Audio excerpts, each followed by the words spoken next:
So I'm going to make an attempt to give you my personal philosophy.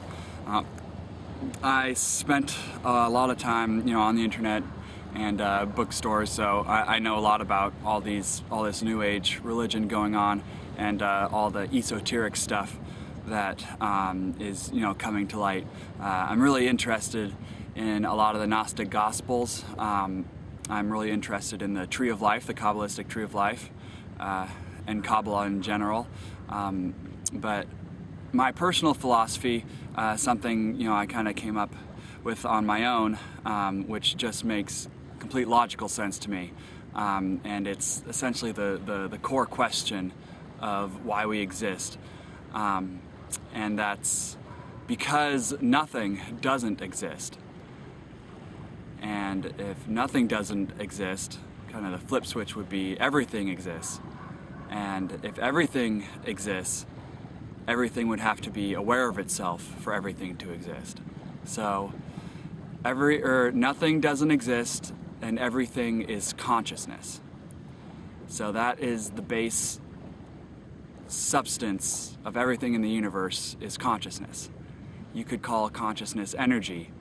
You could call, consciousness, matter quite possibly has consciousness. Well, logically speaking, I can't figure out a way for it not to be made of consciousness. And so that's my personal philosophy. And since we're given a consciousness within our heads, we're allowed to work with all the consciousness around us in a meaningful way to kind of grow and expand our awareness of how consciousness flows around and works together and speaks to itself. And so I know all about, or a lot about sacred geometry. I've studied that, and nature's first pattern. I actually snuck in some of those nature's first pattern papers into the coloring papers in our arts and crafts shed. So a whole bunch of kids, I got to make their own little mandalas on this nature's first pattern paper, and that I really enjoyed seeing that. But everything being interconnected and such, and I believe our purpose is to facilitate as much freedom of experience as possible.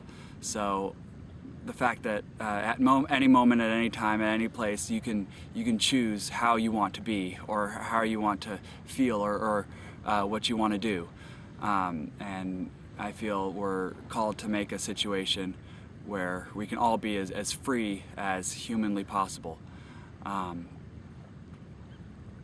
And I feel a huge part of consciousness, if not the whole part of consciousness, is unconditional love. So it was God's unconditional love that brought consciousness into existence.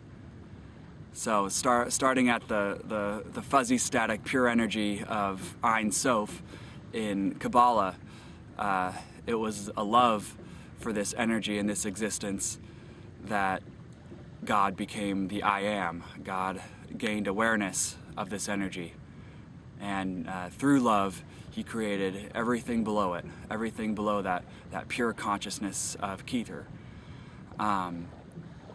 And all the way down to Malchut, which is the kingdom, which is where we exist now. It's all love that brought that energy. While God limited himself in many different capacities in order to create this solid material world in which what we do with our hands is actually purposeful. And all that was done through an incredible love to sacrifice his high consciousness in order to create all these amazing things. And so all creation is essentially done out of love. And Jesus, for example, when I think of Jesus, I look at him as the full power of God wrapped in unconditional love.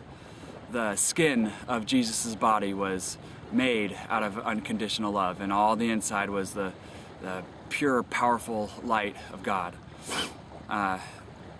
You know, the one who completely embodied the concept of unconditional love, and who could only be the person that God could come incarnate as, fully.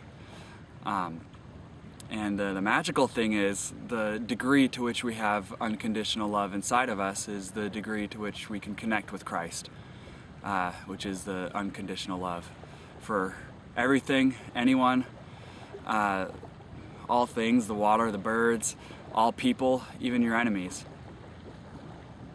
And I'm hoping that the unconditional love I find inside me is going to allow me to do all those things that I hope to do, and, you know, push forward all of that real future that I believe we all wish to see. And I can't do it. I'm too weak. I'm too broken. This society has pushed me down.